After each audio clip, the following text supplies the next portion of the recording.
Welcome, everyone.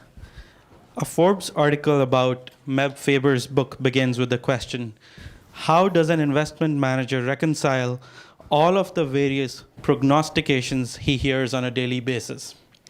His curt and brief response was, ignore them. Over 70 years ago, Graham and David Dodd proposed valuing stocks with earnings smoothed across multiple years. Robert Shiller later popularized this method with his version of the cyclically adjusted price to earning, or the CAPE ratio, in the late 1990s, and correctly issued a timely warning of poor stock returns to follow in the coming years. Our speaker today, Mr. Faber, applies this valuation metric across his global investments. He is a co-founder and CIO of Cambria Investment Management and has authored numerous white papers and 3 books: Shareholder Yield, The IV Portfolio, and Global Value. A frequent speaker and writer on investment strategies who has been featured in the Barron's, the New York Times, and the New Yorker, he is here today to speak about his investing philosophy. So without further ado, friends, let's welcome Mebane Faber. It's great to be here today. This is a nice, intimate audience, so I usually fly through this pretty quick. So if I'm going too fast, I say something you don't understand, just raise your hand, wave at me. This is interesting because this is probably the first time in my entire life I've been the most dressed up person in the room. Suits for me is normally weddings, funerals. I live down in SoCal, so casual is kind of our normal attire anyway. So it's a bit humorous. Anyway, all right, so we're gonna get started real fast. Since I don't see too many familiar faces, quick introduction. Again, my name is Mebane Faber, although I go by Meb. Mebs lately have had a lot of great press. This is Meb, who just won the Boston Marathon. And as one of my friend's moms on social media said when I posted a link to this, said, I didn't even know you ran. I said, well, I don't know if you've seen any photos, but he's in much better shape, much skinnier than I am. I grew up in Colorado before spending some time in North Carolina. I went to college at the University of Virginia. So if anybody is watching the College World Series tonight, go Hoos. We're playing Vanderbilt, so pretty excited about that. May have to make a last-minute trip to Omaha here if we win one of the first 2 games. I actually studied engineering and biology, so I feel like I'm in good company today. Probably a lot of engineers here. My first job out of college was in Washington, D.C. Worked as a biotech analyst for biotech stocks, and was going to grad school at the time before moving to San Francisco. So I lived in the Bay Area for about a year and a half, and then and actually lived with an early Google employee. So I was gravitating more towards the quant side of the business at the time. So moved away from the bench, from the science. I was always really terrible at it anyway, but more towards quantitative investing. A brief stop in Lake Tahoe, where I can get away in most of the country saying that I actually had gainful employment there, but most of you can see through that and say you were probably a ski bum. As you know, there's probably not a lot of high investment companies going on in Tahoe, but an interesting side event story was that when I did live there, I managed to sneak my way into a really, really great Google party. And if any of y'all have been around long enough, this is probably 2004. Anybody here that used to go to the parties they had at Squaw? Wow. Okay, we've got a couple. So, I mean, we're talking 6 stages. This is probably pre-IPO days. You could still get away with this. 6 stages and ice sculptures and fire, and they flew almost everybody in from around the world. And of course, I wasn't working at Google, but had a number of friends did. So managed to sneak my way in. And I remembered as I was walking in today, I had completely forgotten about this, but they gave every Google employee 2 drink tickets. And then I think you had to buy the rest or something. But the good news is most of my friends worked in travel employment up there. So I had some friends working the hotel front desk, setting up the tents with the guys. And one of the guys says, here, you want some drink tickets? You know, because we're all obviously sneaking into the party. And he said, sure, you only get 1 or 2. He goes, here's 50. Needless to say, I managed to get kicked out of the party later that night, or the after party, but really had a great time there. It was really a lot of fun. Moved down to LA. I guess this should be a king's photo now, but been in Manhattan Beach for the past 7 years when I started my company, Cambria, investment advisor. Spent a lot of time learning how to surf, but I'm pretty terrible. Look like this and this. And if you've seen any videos on YouTube lately, one of the benefits of having technology, of course, the GoPros of the world, is you get amazing footage, right? But also you learn some things you really probably didn't want to know. So being a surfer in Manhattan Beach and all of a sudden realizing that, yes, underwater there's a lot of great white sharks. So you've been seeing a lot of these videos coming out lately where stand-up paddleboarders are just watching these great whites swim through the lineup. I would rather just not know, of course, that our friends are there, but they're harmless, right? A bit about my company. We started in 2006. We manage about 430 million, maybe 440 million now. We do individual accounts. We manage public funds. The goal, and I feel like this is try to include a Silicon Valley term, disrupt traditional high fee investing. I have 100% of my net worth invested in our public funds, so this isn't a theoretical exercise, what we're going to talk about today, but this is what I do with all of my own money. Before we start, this is a fun little quiz we're going to pass around. It's anonymous, so don't worry, nobody's going to see what you wrote down, but ask a simple question is, for those of you who invest in stocks, so ignore bonds, ignore real estate, ignore commodities or whatever else you may trade, currencies, and you have to be a U.S. resident, otherwise they'll bias the data. How much do you put in the U.S.? So let's say you have 80% in the U.S., 20% in Japan, write down 80%. So there's a little piece of paper that's going to go around, just write down a number, and then when it gets to the end, raise your hand, and we'll get back to this a little bit later. You can find a lot of the information that we write about and publish. Again, I have a blog, mebfaber.com, my company's website, Cambria Funds. There's a third site called The Idea Farm, but all of which we publish. Most of it is free. There's, I think, 1,500 articles I've written on the blog, about a dozen white papers, 3 books. And as a benefit of sitting here during your lunch break or taking the time out today, or if you're watching the webcast, I'm more than happy to send you a free book. You can only pick one though, but the topic of this one today is a book we put out a couple months ago called Global Value.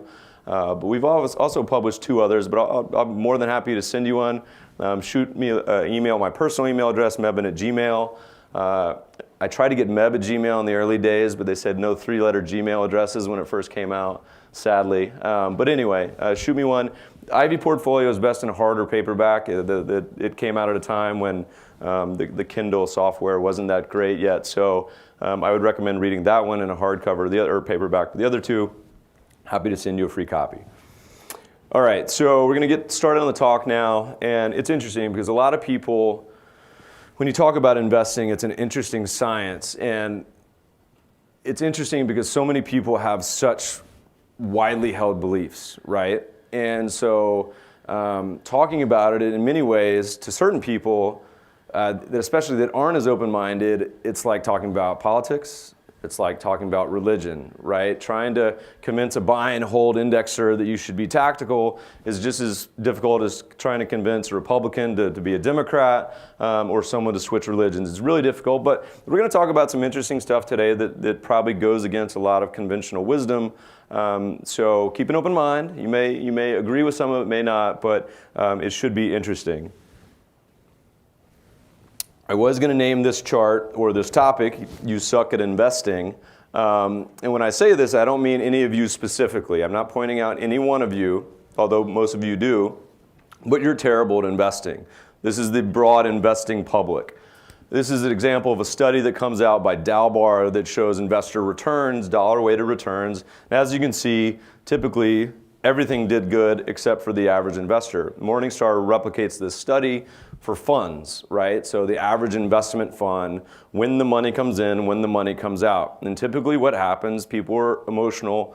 They have a behavioral bias where they rush into stocks or performance of a fund at the top and then sell at the bottom, and they do it over and over and over again. That costs you roughly about 2% a year, typically, right? So all of you that are getting really excited about stocks again after the 5th year of this bull market, but weren't investing in 2008 or 2009, you maybe want to take a little bit of pause, think about it, but it's important to come up with a systematic investment approach to avoid some of these genetic behavioral biases we have. A good visual representation of this is there's a American Association of Individual Investors polls their readers and says, simple question, are you bullish on the stock market, bearish or neutral? This goes back to the late 80s. And so the red X is kind of the average values. The green triangle is where we are now. So kind of average. What you can see though is a little bit of complacency. The neutral is a little higher than normal, right? And that kind of reflects what's going on in the market. This low volatility, a lot of people haven't really participated. They got out in 08, 09 and have never really gotten back in, don't really know what to do. But what you do see, when were people most bullish? The absolute worst time in history to be bullish, January of 2000. For those of you that were investing then. When were people most bearish? The absolute best time to be investing in my career, March 2009. This goes to show the whole point is that your emotions can work against you, right? And it's what has come down in our genetics for many millions of years, right? What was important when you're on the savannah and a tiger is chasing you is very different than what the skill set and genetics needed to trade shares of IBM or Google or short gold or whatever it may be, right? So, but this isn't anything new. This is something that's been going on for hundreds of years. This is an example that goes back to the early 18th century. This is in a paper we wrote called Learning to Love Investment Bubbles, but this is an example of one of the most famous bubbles, and there's some great books on this topic. Extraordinary Popular Delusions and the Madness of Crowds is a really wonderful one, talks about many historical bubbles. What this shows is an example of a stock that went parabolic in the early 18th century. It was a South Sea stock. We talk about it in this paper. It's a really interesting story. It involves a lot of the things that typically happen in bubbles: easy access to money, credit, people borrowing. But the most important one is people making a lot of money. And a very great example is one of the most rational, brilliant scientists of all time, Sir Isaac Newton, was an investor in this company. It goes to show his experience that will probably mimic a lot of investors' experiences in stocks that went parabolic and went in bubbles. So an example, I joke a lot on my blog and Twitter that this probably looks like a chart of Bitcoin, to which I get a lot of hate mail about, strangely. I've been writing for 7 years and all of a sudden I start getting hate mail. Anyway, so this example, so Newton buys in, doubles his money. What is that? Yeah, doubles his money. Could not be happier. What's the worst possible thing when you've made money and gotten out? Well, so your friends are making more money, right? Someone just sold an app company. Uber's valued at 18 billion. Someone else did this Yo app that's getting millions of downloads, right? What's the worst possible thing that can happen? Is your friend in the next cubicle is making more money than you, or your friends are all getting rich, but you're not. So what happens, of course? Well, then he decides to buy back in, okay? Well, of course, he's buying near the top at the peak. What happens? It crashes 90%. Well, then he sells at the bottom. Okay, well, this is something that happens over and over again in investing, and so I just want to show it's nothing new, and think about this as we go forward. So, what can you do? Is there anything you can do to remove this emotional decision making, right? To combat our behavioral biases? Well, so there's these two good-looking guys. You may recognize, may not. On the left is Ben Graham, often known as the father of security analysis. He wrote a couple great books. He's a professor in the early 20th century called Security Analysis and Intelligent Investor, right? And what he proposed is when looking at an investment to value the company, and often to smooth out the valuation by using earnings over a number of years. Not just looking at 1 year of earnings, but his preferred metric was smoothing it out over 5 to 7 years as a way to smooth out the business cycle, right? As a way to have a fundamental anchor to be able to compare companies to each other on a long-term basis. Fast forward 80 years later, so this is nothing new, this has been around almost a century. Robert Shiller, recent Nobel laureate, just won with Eugene Fama, professor at Yale. He put out a white paper in the late 90s called Irrational Exuberance, a white paper, then a book called Irrational Exuberance. Alan Greenspan later used the term in Congress, promptly sent the stock market down quite a bit. But he says, let's take a look at this, but let's use it on the market-wide basis as a whole. Let's look at 10-year average earnings across the entire US stock market, call it the 10-year cyclically adjusted price earnings ratio, CAPE, right? So this is an example of what that looks like back to 1881, so that's a long time. And the problem you have with efficient market people say the market's efficient, you can't predict bubbles. Or sorry, bubbles don't exist. First of all, they say bubbles don't exist. If they do exist, you can't predict them. And that doesn't make much sense to me. If you look at this chart, there's an average value of around 16, 17 times earnings, right, that the US stock market has been in. There's times when it's been incredibly low, in the low single digits. Think 19 teens, as well as post-depression, but there's also times when things get incredibly bubbly. If you look at the late 20s, you got to a value of over 30. If you look at the biggest bubble in the US stock market has ever seen, the late 90s, you get a value of 45. Does it seem even remotely reasonable that it is as good a time to buy stocks when they're trading at 45 times earnings in 1999 as it was in the early 1980s at a value of 5? That does not pass a common sense sniff test for me. So if you look at this, you say, okay, does it work historically? You know, being a scientist, an engineer, does this work? Historically, it's worked great.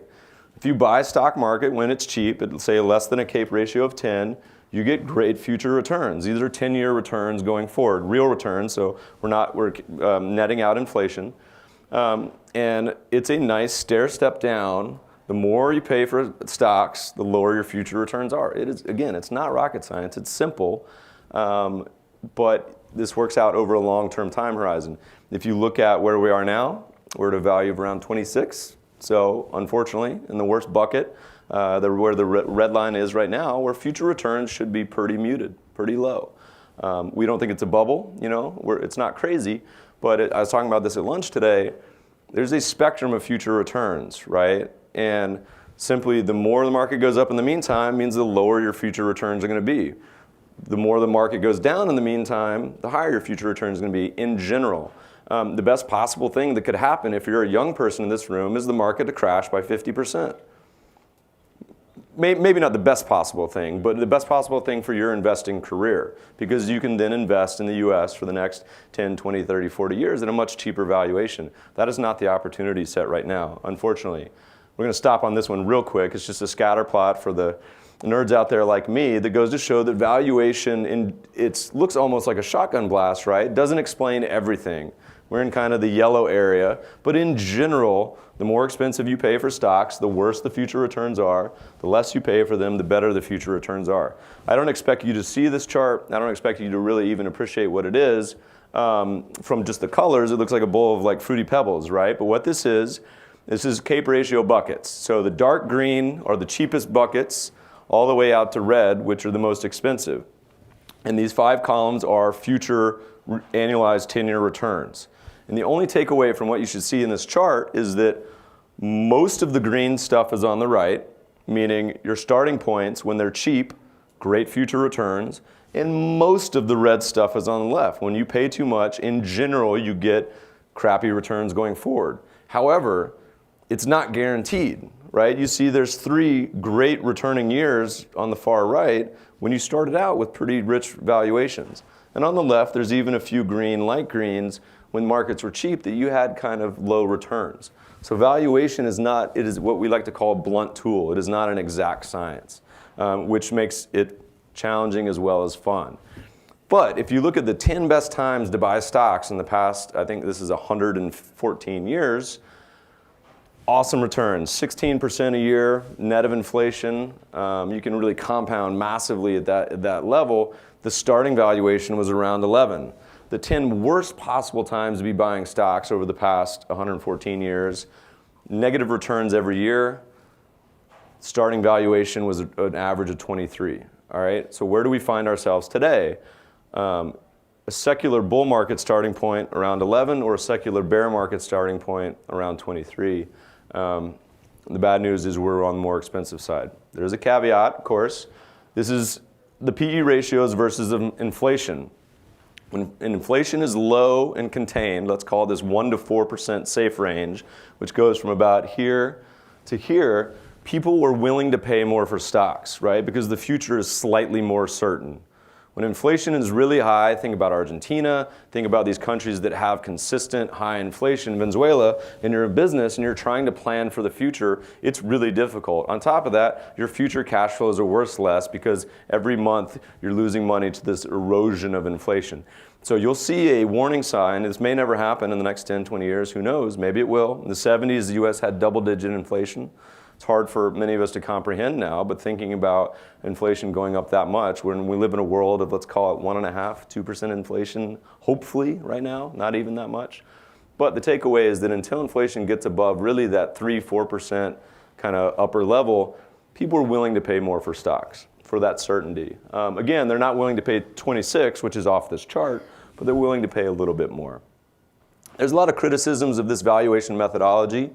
What I want to impress on you, when you're valuing something, most of the valuation indicators should agree. So it doesn't even really matter if you're using CAPE or you're using price to book or you're using cash flows or Buffett's favorite market cap to GDP. In general, they should say the same thing. But so a lot of people say the measurement period's too long. In our book, Global Value, we show that the best period is around 5 to 7 years. So actually, Ben Graham was right. 7 years, I think, was the best. 10 is just fine. What's the worst? 1 year earnings. What do most analysts on Wall Street use? 1 year earnings. So we don't know why. A lot of people say that it ignores depressions or bubbles. We're not going to get into that because we don't have enough time today, and we certainly aren't going to get into the accounting, talking about reported and operating earnings. But if you want to email me or you have questions, more than happy to talk about it. This is a good chart from my good friend John Hussman that goes to show it doesn't even matter what valuation metric you use. These are a bunch of different models using earnings, dividends, Shiller CAPE. This is Buffett's favorite 10-year market cap GDP. And then how does it actually work? The future 10-year returns. And what you can see in general is they all tend to move together, right? Generally. You know, they're not going to be incredibly specific, but what this shows is this is projected future returns, right? So it's like the valuation chart flipped upside down. What it goes to show, and it's pretty good at this, it says, look, when returns projected to be the worst, late 90s, right? That's a terrible time to be buying stocks. But as the market has gone down, stocks have gotten better. And in 2008, stocks were supposed to return double digits, but no one wanted to be buying, even though they were cheap. But certainly not a good buying opportunity as the early 80s, which was the start of the biggest bull market we've ever seen in the US. But getting better. So again, people like to think in terms of stocks are expensive, they're going to crash, sell, or stocks are cheap, we've got to buy them, they're going to go up to double digits. But in reality, it's usually somewhere in the middle. People don't like hearing something like the future expected returns are going to be about 4%, which is what we think, which is what the model shows, which isn't that exciting. So as you think about this, you know, and thinking about bubbles and thinking about the efficient market and not overpaying for something, you know, then we think it's important to understand risk, right? And the risk of loss and the very real risk of losing a lot of money. Great Arthur Ashe quote, either you understand the risk or you don't play the game. You know, and we have a picture of the mouse who's trying to get the cheese but being smart about it, wear a helmet.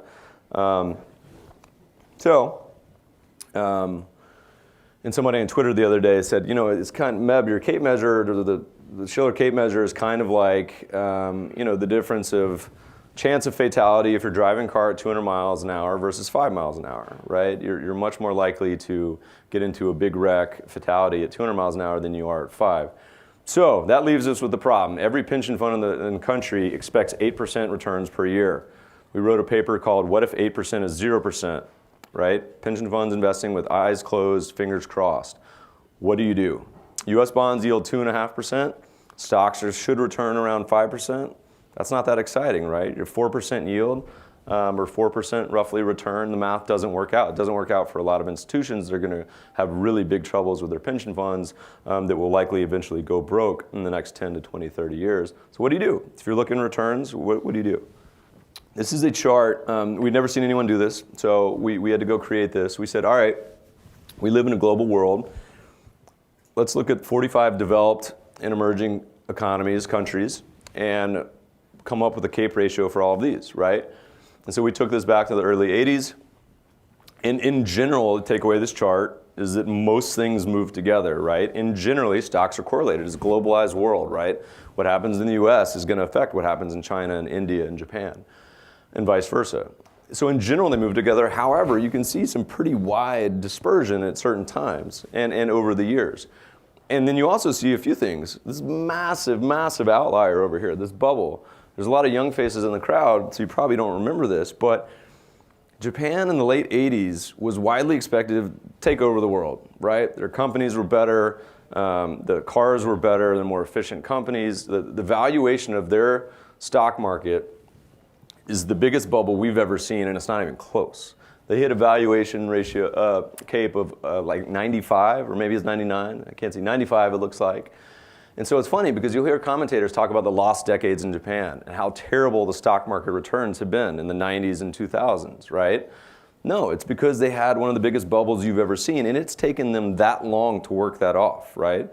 When did Japan finally get back to a reasonable valuation? Only in the last few years. What happened? Japan is the best performing stock market in the world last year.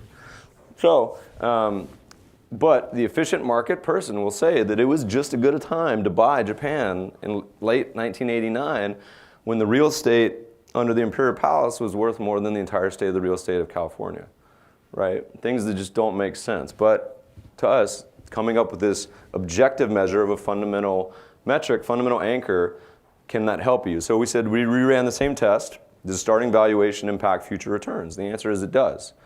In the same exact way that the US did, right? The less you pay for something, the better it is. I don't care if it's baseball cards, a Tesla, whatever you think, the less you pay for it, the better it's going to be. The more you pay for it, the worse the returns are going to be. Where are we right now? And with foreign developed markets and foreign emerging, they were both right around 15. So the two red bars here, emerging was a little bit cheaper. So this bar, developed, is a little higher than 15. But much better returns in the far right bucket, which is the US, right? So much more opportunity. What happens if you went back and said, you know what, we're going to only invest in the cheapest countries? Instead of this global portfolio, what if we just invested in the cheapest 25% of countries each year? Takes 5 minutes a year, rebalance. Well, that would have done fantastic. So this is what the global portfolio would have looked like. The top cape, which is the cheapest countries, did a much better job than the bottom cape, the expensive countries, okay? Again, not complicated, but buying value works, has worked over time. Enormous amount of literature that shows this investing in stocks works great. And this is what the equity curve looks like, right? This is a logarithmic chart to equalize returns over time. But again, yellow line, that's investing in what's expensive, not a bright idea. Black line, buy and hold of all the countries. And the blue and red lines are two different variations of buying the cheapest. One is, you said, you know what?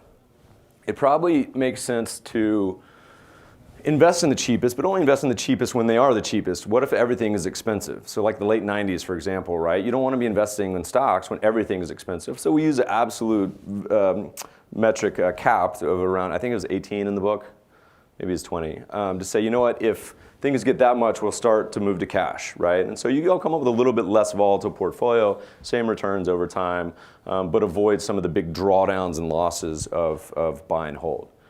But what's really interesting, and this happens a lot in various fields, is I have a buddy, John Bollinger says, you know, all the information is in the tails, right? So the ends of the distribution. That's when things get really interesting. And so what we call is, there's a famous investing phrase that says, investing when there's blood on the streets. Hopefully not literally, but when things are really, really bad. So we call this at a CAPE ratio below 7, which doesn't happen that much. It's only happened in the US a couple times. Future returns are fantastic. 1, 3, 5 years, you're compounding your money at 20% a year. And what's the opposite? Bubble, right? Where the markets are really expensive, over 45. So that's the peak of the US, right? But anyone remembers back to 2006, 2007, if you were investing then, the BRICS, right? This expression, Brazil, Russia, India, and China, right? That's where you want to invest. That's where the world's going. What they didn't mention was that China and India were both trading at capes above 40. I think China hit 65, right? And so China's had horrific stock market returns since then. Is anyone talking about China that much anymore? No. But China's a great valuation now. But this is what happens over and over. People are much more interested in investing here. They're excited because returns have been great than there. It's really hard to invest in the low markets. Part of that is simply behavioral, right? All the news is bad, right? The news is usually terrible. So let's give you some common examples. Where are we now? I just updated this at the end of last month. If you look at the left, the cheapest markets in the world, Greece hit the lowest valuation we've ever seen at a value of 2 in the summer of 2012. Greece is now up 200%, their stock market off the bottom. Russia hit a value around 5, maybe got down to 4 a couple months ago. Ireland, Hungary, Austria, Italy, most of Europe, right? But where the returns are best is when things go from truly horrific to merely less bad. Russia's a perfect example. We've been on TV the last few months pounding the table for Russia saying, Russia is cheap on every valuation metric we can find. To which all the TV anchors say, well, what about Crimea? What about Putin? What about all these things that are happening? So but that's when you want to be investing. Sir John Templeton, famous quote, he says, don't ask me where things are best. That's the wrong question. Ask me where things are the worst. The challenge with why this strategy works and will continue to work, imagine going home to your wife, your husband, sister, brother, neighbor, and say, you know what, I heard this great presentation today. I'm putting my money into Greece and in Russia. Now, the next you'll get slapped or divorced or whatnot. In my industry, you'll get fired, right, as a money manager. And it's funny because the European names, don't elicit as much hatred right now, right? Most people say Hungary, Austria, Italy. Okay, interesting. You go back a couple years when the euro was disintegrating, no one wanted to be investing in those countries. Italy, second best stock market in the world this year. It's up, I think, almost 20%. So when things, as the news flow recedes, Russia, from the bottom, here's the dumb things you hear at the bottom, right? U.S. government press secretary goes to Twitter and says, someone asks him about Russia, and he says, you know what? I would be selling Russian stocks if I were you. In fact, I would be shorting them. This is the press secretary giving this advice to the general public of not only selling Russian stocks, but shorting them, okay? He's suggesting, first of all, telling the investing public to short anything, horrific advice. You can lose your entire account. Talking about shorting a market that goes up and down 5% a day, the volatility is off the charts. And oh, by the way, is the second cheapest market in the world. What's happened since then? I like to, not patting myself on the back. Russia's up, 25% from the bottom? Press secretary no longer has a job. I'm not saying that's why, related. But if you look at the right side, these are the most expensive. I was really unpopular in the last year. I gave talks in Colombia, in Bogota, and then Mexico, and I said, look, I love your country, I love the food, I love the people, but your stock market's one of the most expensive in the world. And Colombia at the time was in the mid to high 30s, and their market has got pounded since then. Again, I'm only going to start traveling to countries where they're really cheap now, so they'll enjoy my message, say that's great, bring us good news. The U.S. is one of the most expensive in the world, okay? The U.S. is not in a bubble. It's nowhere close, but returns maybe 5% a year going forward. But what's important is even if you invest in the indexes, right, the broad foreign developed, there's huge dispersion within those indexes, right? So what we talk about is buying a basket of these countries. And here's why you need to buy a basket instead of just one. This is Greece stock market, and then the black numbers are the CAPE ratios over time. Late 90s, reasonable CAPE ratio, awesome return, market doubled, 150% returns, hits a value of 40, that's bubble territory. Massive bear market around with the rest of the world, 2000, 2001, 2002. Hits a low single-digit value, great time to be buying. Massive run up again. Hits a value where the U.S. is right now, not terrible, but then the Euro crisis, 2008 happens. And the challenge here is that this is what they call catching a falling knife, right? Where the market's falling, it's getting cheaper and cheaper, but then it proceeds to get cheaper still, right? Once this got to 10, you would say that's cheap. And then you bought it, and then it goes to 8, then it goes to 6, then it goes to 4, then it goes to 2, right? So you watched it continue to get cheaper. There's a famous investing joke that says, what do you call a market that's down 90%? That's a market that was down 80%, then proceeded to go down 50% more, right? The way the math works out. And then we talked about this at lunch, the compounding that people talk about, eighth wonder of the world is compounding, right? Where if you just invest long enough that it works out in your favor. Well, what they don't talk about is the opposite. The bigger hole you get in, the compounding works against you. So the kink doesn't really happen until you lose about 10 to 15% of your money. You lose 10%, it takes 11 to get back to even. You lose 20, it takes 25. You lose 50, it takes 100% to get back to even. You lose 75%, it takes 300% to get back to even. You think 75% is unrealistic? U.S. had a 90% drawdown in the 30s. U.S. has had multiple 50% drawdowns. Every G10 country in the world has lost at least 2/3 of its stock market value at one point. So go ask someone in Cyprus what they think about buy and hold investing. You'll get a very different perspective than someone in the U.S. We've been publishing these values for a while. This is just a good example of 2013. and where the values stood at the time. I don't expect you all to see this, but again, Colombia was up at 34, Peru at 34, Greece, Ireland. I don't include the frontier markets usually, but we used Argentina because they're too small and illiquid, but a lot of those names. And then what happened? Well, had you bought a basket of the bottom 5 countries or 10, 20% returns in 2013. If you bought the most expensive, -5 to -18%, right? So buying expensive stuff, not a great idea. There's 2 outliers here.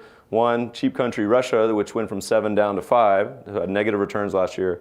And what's the outlier on the opposite side? Expensive country that got more expensive. The US had a monster year last year. There's nothing that can stop. So this is one of the challenges of being an investor with a long-term time horizon. You have to mentally prepare yourself for the possibility, however small it may be, that the US market can decline 80% or increase in value 100%, right? Those valuations have existed in the past. So from where we are today, what's the only difference?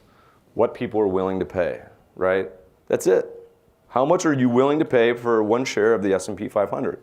And so both of those happened in the past. And most people set up their investing program or how they invest ignoring both of those possibilities. So you know what, if I just have a long enough time horizon, things are going to be okay. Can you sit through a 50% bear market? Can you sit through an 80%? Going back to the statistics earlier, remember, people can't. They buy things when they buy things here, they sell things there, over and over again. The good news, I don't want this to be too depressing. This is the average of global valuations.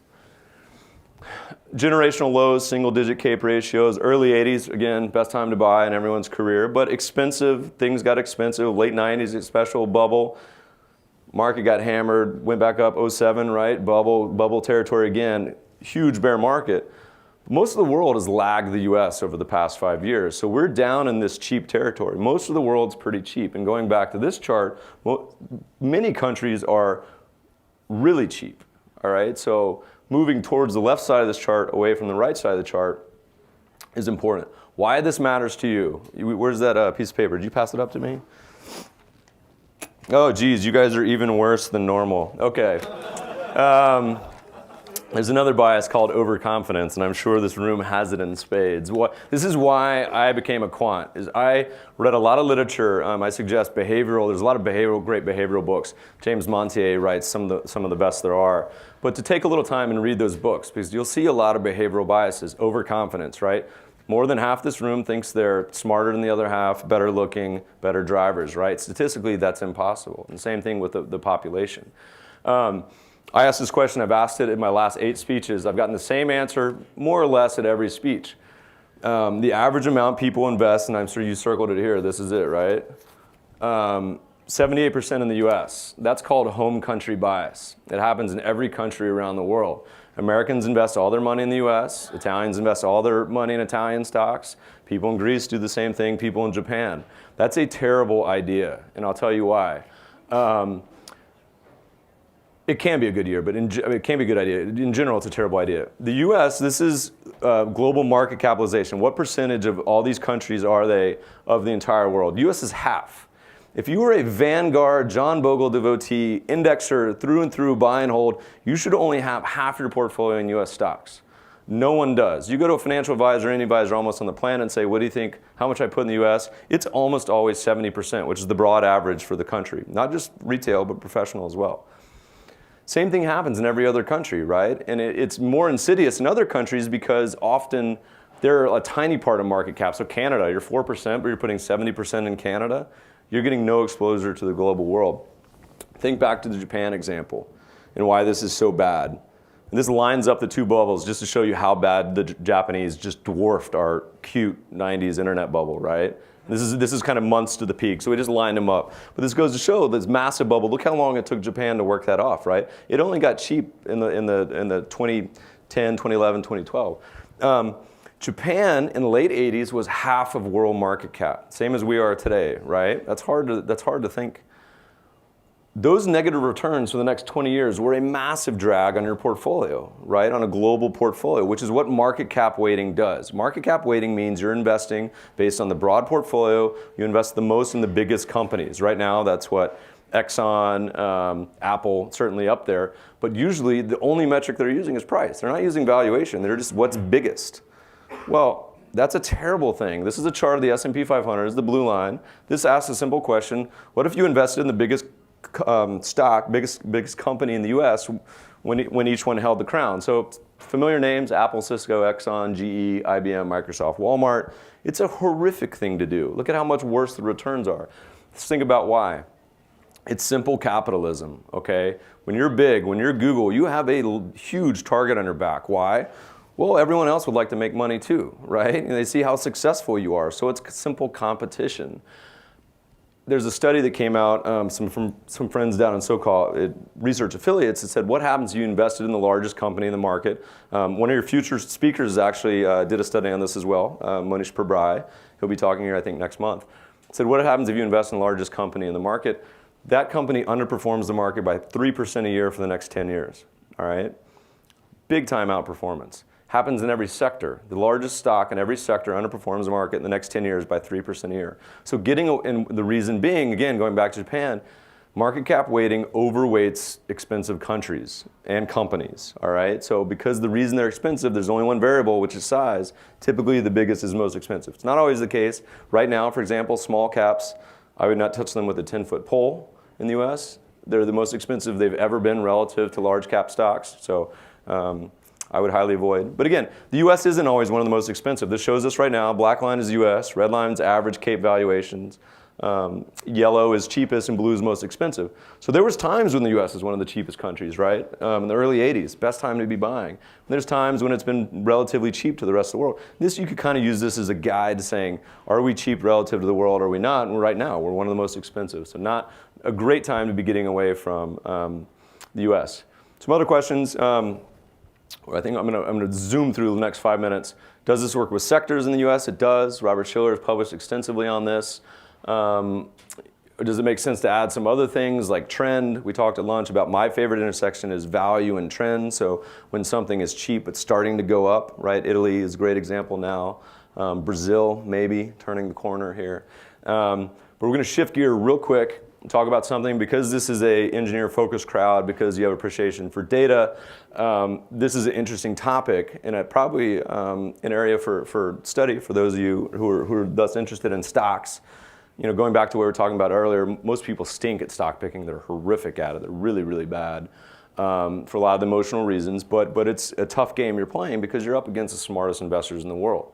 Some of these hedge funds that have staff of 50 people that are out there paying them the top money in the world, that's who you're competing against. It's not the guys on the internet chat rooms, right? But the math of it is difficult. There's a paper called The Capitalism Distribution, published by some friends of mine, that showed just how difficult it is. The average stock, it's 2/3 of stocks. If you just picked it out of a hat, 2/3 of stocks underperform the index, right? Because when you own an index, you are guaranteed to own the winners.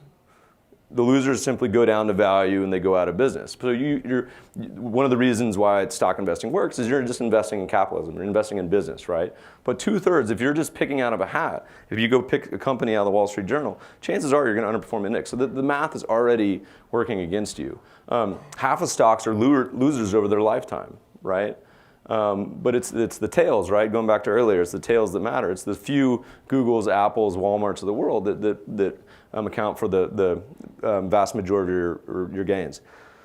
So a question I asked when I was in college, I said, I meet all these hedge fund managers, these interesting guys that, I said, why wouldn't I just outsource this to Warren Buffett? He's clearly much better at this than I am. He's been managing money forever, incredibly successfully, one of the richest people in the world. Why wouldn't I just outsource my stock picking to him?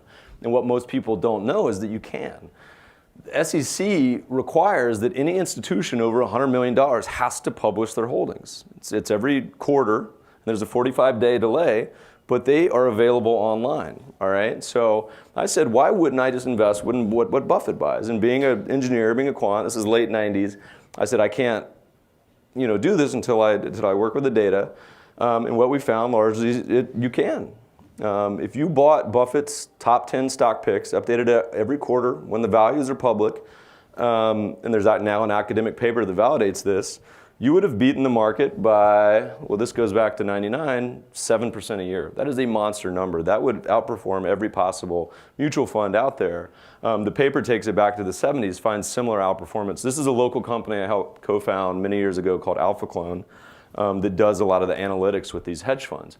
Now, it's important when you're focusing on these funds, this requires a little bit of domain expertise to at least kind of know what some of these funds do. You want funds that are stock pickers, that are not shorting, that don't have too much turnover, they're not active traders, they're not doing anything weird like arbitrage, they're not doing futures or derivatives. But in general, stock pickers, long-term time horizon, this works great. You have a lot of benefits. You can control the holdings yourself, there's no fraud, you don't have to lock up your money, and the biggest one, there's no 2 and 20 fees. There's a number of examples where these, what we call clone portfolios, just by investing in what's available online. You can go to SEC, there's a lot of websites that track this, Guru Investor, Insider Monkey. These underlying clones will end up beating the manager because the manager's charging 2% management fee, 20% performance, so you actually can do better than they can. Why any institution in the world doesn't do this rather than investing in the managers, I don't know. We have my 4th book will probably be on this topic coming out in the next few months, so stay tuned. But another one of my favorites to watch, Seth Klarman at Baupost. Anytime you could watch him, beats the market, what is that, 9-10% a year. And one of the nice things is that the views are often truly variant. You know, some of these names they're picking, even if you don't follow them blindly, but use them as what we call an idea farm. So a place to go look for new ideas for stocks. This is much better than going and asking your broker for ideas or your next door neighbor. Appaloosa, another one of our favorites, has absolutely just destroyed the market. You know, by what, 18% a year. David Tepper, that's one of the reasons he now owns part of the Steelers. And then of course a local shop, Value Act, was in the Wall Street Journal last weekend, beats the market by 14% a year, and it's something like 6 of the last 7 years. So these are all great places to look for research. One last slide, and then I'm going to wind this down. We talked about this at lunch a little bit, and this is one of the biggest challenges of investing, is that, and going back to the religion and thinking about politics, is that people often have their approach, right? How many investors you know say, you know what, I'm investing for income. I'm a dividend person. This is how so many retirees say, I'm buying high dividend stocks because I get these checks I can cash, right? Dividend payments. Can't fake that, can't fraud that. Well, dividend stocks, what this shows is that the blue line is dividend, high yield, if you bought a basket of high yielding dividend stocks, and it goes back to the 60s, the reason investing in dividend stocks historically works is because you're buying value companies. They're cheaper than the overall market. There's reasons often because they're more leveraged and they're usually in a little more trouble, but in general, they're cheap stocks, right? So historically, high dividend stocks have traded about a 30% discount to the overall market. So by buying dividend stocks, you're getting value, right? But it changes over time. This is what people call waiting for the fat pitch in baseball, right? Not swinging it when things are balls, but right down the middle. Well, what happened?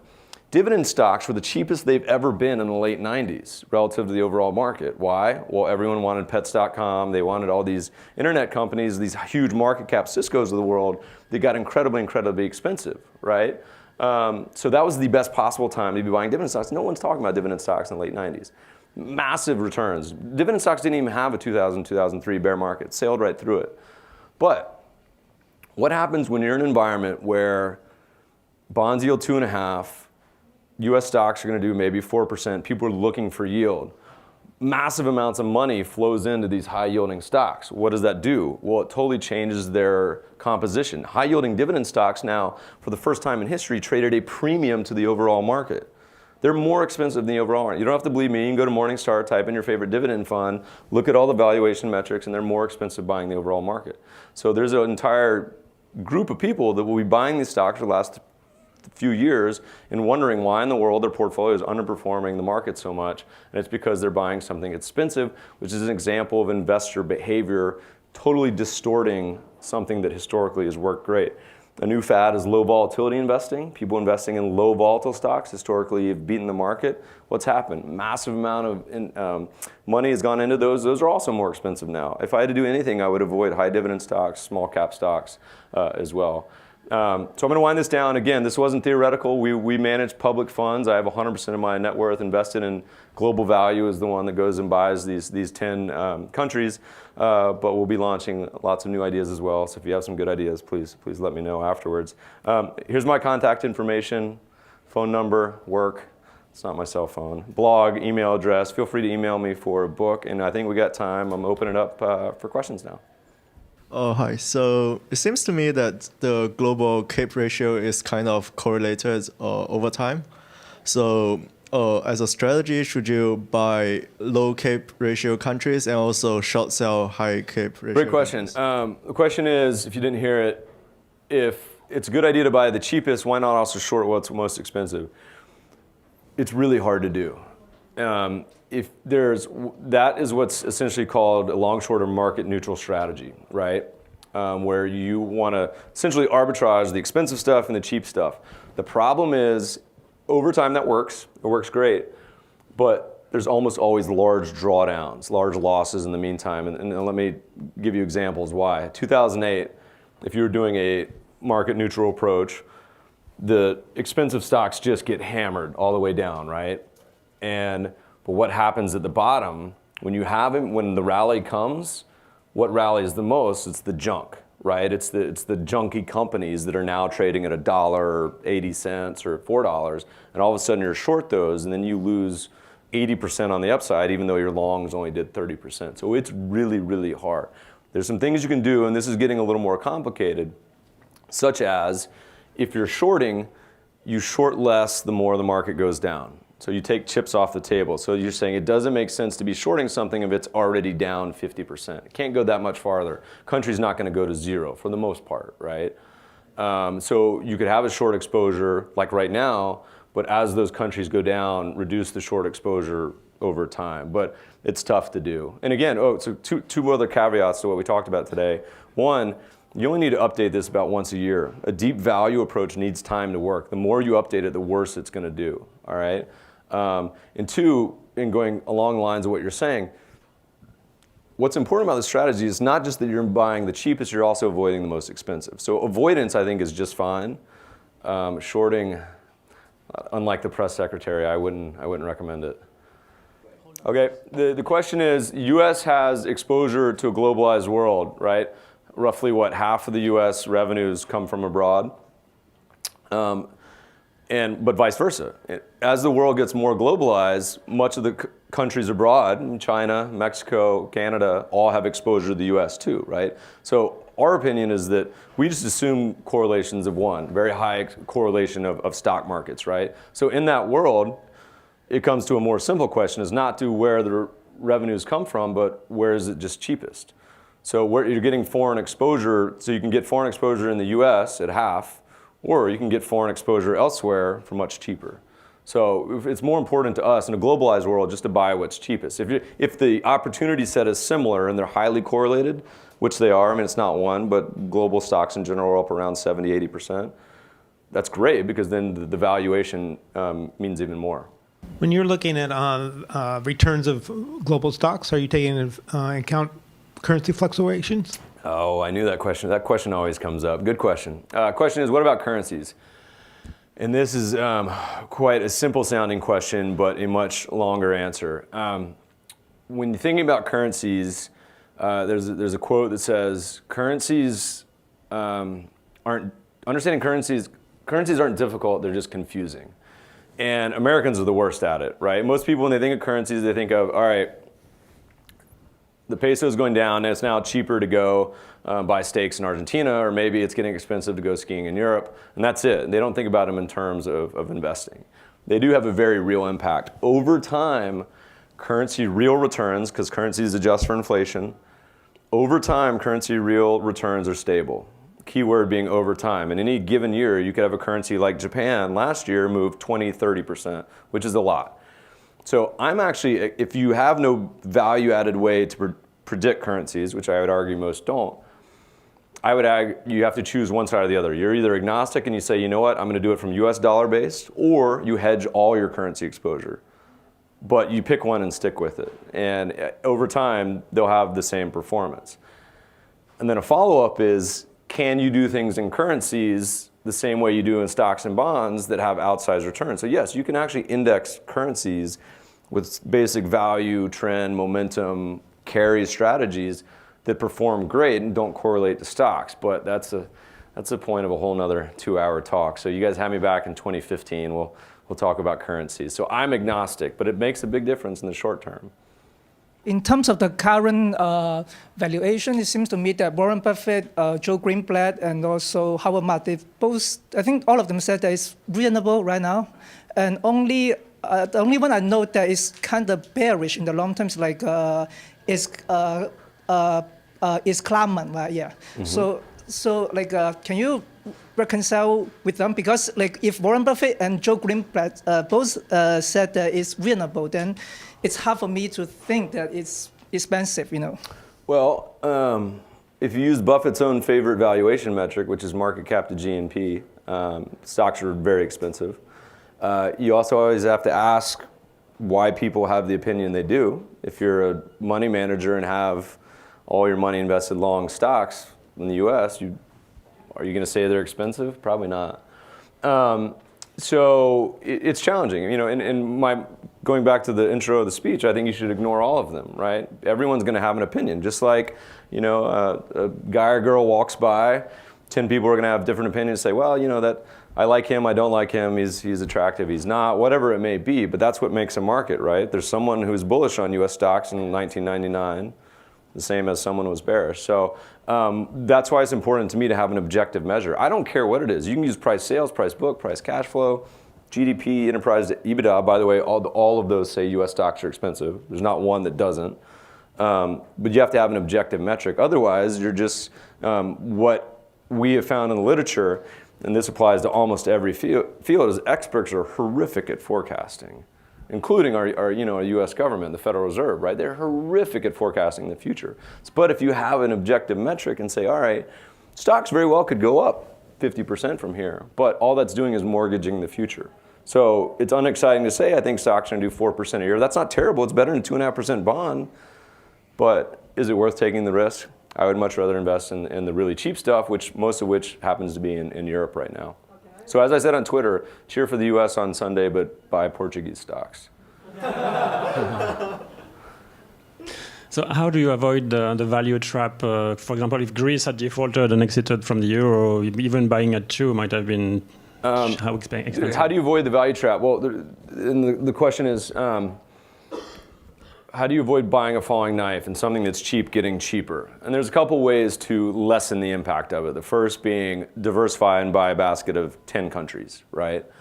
So, you know, we own Czechoslovakia, a lot of those countries we talked about, Brazil, Russia, one may be doing poorly, another one's hopefully, that's same thing as you buy a basket of stocks, helps diversify the risk. Doesn't totally diversify it, because right now, for example, most of those countries are in Europe, in emerging Europe. So you're getting exposure that very well may do poorly. Another way to do it is have a long enough time horizon, you know, give it a number of years to be able to recover.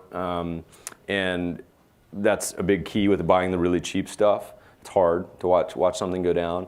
The last way is for those who have followed my research for a long time, know that we write a lot about global macro and trends. And so another way is to use trend following metrics, right? Which would help you say, all right, I'm going to buy this something cheap, but only once it starts to going back up and has a nice trend. And then you still have an objective buy and sell rule. You buy when it's above the long-term trend, you sell when it's below. Historically, that doesn't add to returns, but it vastly reduces the drawdown and volatility. So my favorite intersection would be value and momentum. So buying what's cheap, but also going up. So there's a number of ways to try to minimize the damage it can do, but it doesn't. It's part of buying what's cheap is you're not ever missing all the risk, right? So say you've decided to invest in certain countries. How do you determine what to buy in that country? So the simplest would be to buy the market cap weighted index, highly liquid companies. We go a step further, which we actually didn't publish in our book, and buy out of the 30 biggest companies in that country, we buy the 10 cheapest. Use a bunch of just different valuation metrics, so it's almost like a dogs of the Dow approach. So our ETF, for example, will own about 100 stocks in those countries. That adds about another percent return on top of just buying the market cap, because you're getting away from market cap and generally buying the worst of the worst. But as an individual investor, it's really challenging to buy individual foreign stocks in general for a big enough portfolio to diversify, right? 100 stocks in all these countries around the world. And it's a huge pain with taxes too. So one way is to buy country funds like ETFs, Even if you don't buy ours, you could buy just moving away from the U.S. in general, I think is a great first step. All right, well, good. Thanks for having me. I'll stick around for a few minutes with anybody else. Thanks, Bob.